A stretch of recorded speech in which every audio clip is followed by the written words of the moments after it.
Nothing had changed on the bridge of the USS Thanatos. Clean to the point of nearly sparkling, the low murmur of people communicating to complete their tasks, and not a single empty seat. A far cry from most Republic vessels, which were usually only passably clean, loud as all hell, and understaffed.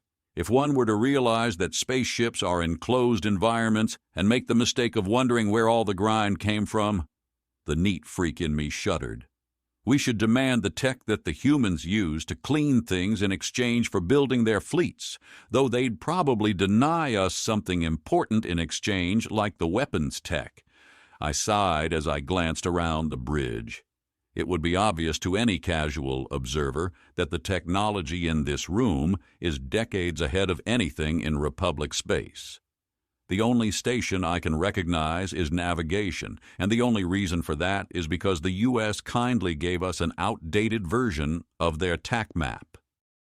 Been a while, hasn't it? Reynolds asked. It has, I replied. Yes, well, I have someone grabbing you a guest seat. Just hang tight until then. He smiled. Nima, what's our status? We're just outside of the system, sir. Scanners are showing quite a bit of wreckage. One of the crew replied. What about intact vessels? Hard to tell, sir. There's a lot of wreckage. Nima said. Oh, hang on. Got 2 potentially inhabitable planets. Both have intact ships around them. We also have a station with ships around it. It's unclear what the ship's intentions are. No time like the present to test out our new first contact message system. Hail the planets in the station with message 4, I believe. Reynolds ordered. What's that one say? I asked. Something along the lines of, Greetings. I am an emissary of the United Systems. We come in peace and offer our assistance if needed. I believe there's also a part mentioning how well armed we are, and that attacking us is a bad idea. Reynolds grinned. The scout ship was thankfully able to grab a language kernel, so they'll definitely understand us. Message transmitting on repeat, sir. Very good. Oh, and here's your seat, Ulina. I turned as a Gaunt approached with a comfortable-looking chair. He grinned as he set it on the deck, with a heavy-sounding thud. A hiss and thunk made me jump back a bit, and both Reynolds and the Gaunt chuckled at my reaction. Maglock, that chair isn't going anywhere, my friend. Have a seat. The captain said. I sighed at my shame and sat down. A harness fit itself snugly around my waist and chest automatically, but I managed to stifle my alarm. I looked proudly at the Gaunt, who smirked in response and left. One of these days I'm going to perfect my stoicism, damn it. Message incoming from the station, sir. Nima said. Let's hear it. Greetings, United Systems. The message began. Your claim of peace is noted and your offer of aid is appreciated. However, we are at war with an unknown force and cannot help but find your timing suspicious. Our leaders need time to determine our course of action. In the meantime, you may approach to these coordinates with the understanding that all weapons platforms in the system will be targeting you. We will not fire unless provoked. Well, that's about what I expected. Reynolds chuckled. Use sublights and move us in. Shields up, weapons off. What if the OU show up? One of the bridge officers asked. There's a chance that we'll see the OU before they do. If we start powering up weapons before they see the OU, well, even one itchy trigger finger will see us in a spot of bother. Await my orders regarding weaponry. Reynolds replied. I was barely listening. I had my eyes on the TAC map, watching us move into sensor range. As soon as we did, all of the green icons immediately turned to target us, and my hearts started hammering away. An alarm began to ping as well, causing Reynolds to roll his eyes. Omega, I don't care that we're being targeted.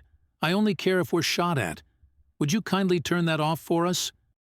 Of course, sir. The AI said over the intercom. The alarm silenced, and so did most of the crew. A few small murmurs and the occasional beep were the only things that interrupted the silence. The tension was well hidden behind nonchalant and stoic expressions, but it made itself known via the occasional fidget. The silence had almost become suffocating before something occurred to me. Captain Reynolds. I said, causing heads to nervously snap in my direction. What's this species called? Reynolds laughed. Oh, right, I forgot to tell you. We don't actually know. There were several words in the language that could be the name of their species, but we weren't able to nail it down. The briefing is calling them Species Bravo 2, or B2, rather. B2? Why? I asked. Who knows? He replied with a chuckle. I do. Said Omega, his avatar appearing next to Reynolds' chair. They're the second spacefaring civilization under the B classification. There have been others, but they've all graduated to A class, with one noteworthy exception. Oh, well, that explains it in full and explicit detail. Except for what the difference between the classes is. Reynolds allowed a bit of annoyance to seep into his tone. Omega gave a chilling laugh. Fair enough, Captain.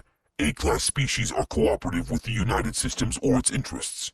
B-class species are not currently cooperative and pose a potential threat to the United Systems or its interests. C-class species are not a threat, regardless of whether or not they're cooperative. So is the exception the Omni-Union? I asked. No, the exception is the Dalaran. The Omni-Union are not classified as a species as they are mechanical. Bloody hell, at some point, we're going to need to redefine the word species, especially if sentient machines keep popping up. Reynolds said. I believe it will take a lot more than the Omni-Union to cause that particular change. All of the people in charge of the dictionaries are scholars, after all. You know how they get. Omega chuckled. I don't, actually, and I'd like to keep it that way if at all possible.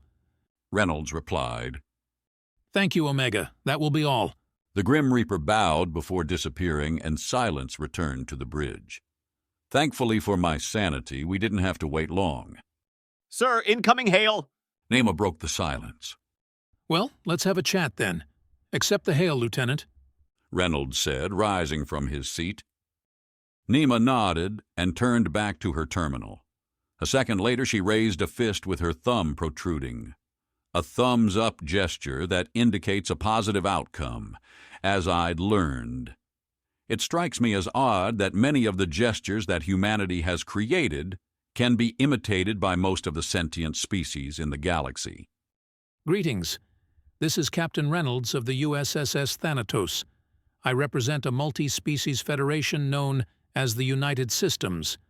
I am joined by Shiphead Yulina, a representative of a separate but friendly multi-species federation known as the Republic.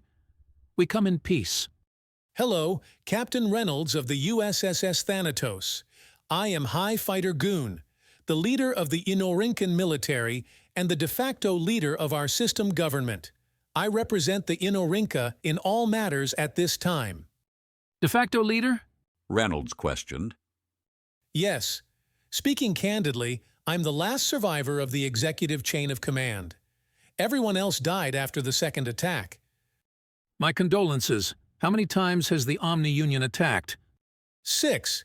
We've managed to hold them off, but they're sending larger and larger fleets. We've had to resort to using weapons of mass destruction that we swore we'd never use again. Your initial message offered assistance? Correct. We are also at war with the Omni-Union and are seeking allies against them. We'll happily defend you if you join us in fighting them. Reynolds said. The comm was silent for a moment. Join you in fighting them? Or join your federation? Goon asked hesitantly. Join us in fighting them. If you'd like to join the United Systems, that can be discussed at a later time. Reynolds answered. Good. We are democratic, and I don't feel comfortable signing my people's fate away when I'm holding a position I wasn't elected to. I'll also assume you have some sort of plan involving how we can help the war effort in our current situation. The Wynorincan commander said. Regarding our defense, though, are you expecting reinforcements? Your ship is quite large, but I don't... Will 12 ships not be enough? Reynolds interrupted innocently, his lips betraying a slight smirk. 12? Where are the other 11? Well, technically, We have 112. The USSS Thanatos is a carrier. We have 11 frigates and 100 fighters aboard. We can request reinforcements if things get dicey, though. Another long pause as the High Fighter digested this information. I assume you're pretty technologically advanced if you're expecting to hold off the Omni Union with a dozen deep space ships and 100 fighters. Gown finally replied. I would be more comfortable with our alliance if you called in some reinforcements, though. Their last attack had more than 500,000 ships. Understood. I take it you're accepting our offer, then? I'd be a fool not to. I'm happy to hear that. We can formalize our alliance at your convenience. Would you like to come aboard, or would you prefer that we dock? We still have diplomats, I believe, Gillen said. I'll send some of them aboard your ship. It'll be 4 total. Will that be an issue? That will be acceptable, High Fighter June. I look forward to meeting your diplomats and fighting alongside you in battle. Reynolds answered. The anticipation is mutual, Captain. Be well. They've ended communication, sir. Lieutenant Nema said. Captain Reynolds nodded at Nema and took his seat once again. I began to wonder what these aliens would look like. Would they be massive like the Genalt humans, or short like the Alumari? How many limbs do they have? Are they covered in fur, flesh, scales, or something else entirely? Despite my anxiety about having to perform my diplomatic duties, I was excited to meet these newcomers to the galactic stage. Then I noticed that Captain Reynolds seemed lost in thought. I wonder why they need 4 diplomats, he whispered to himself.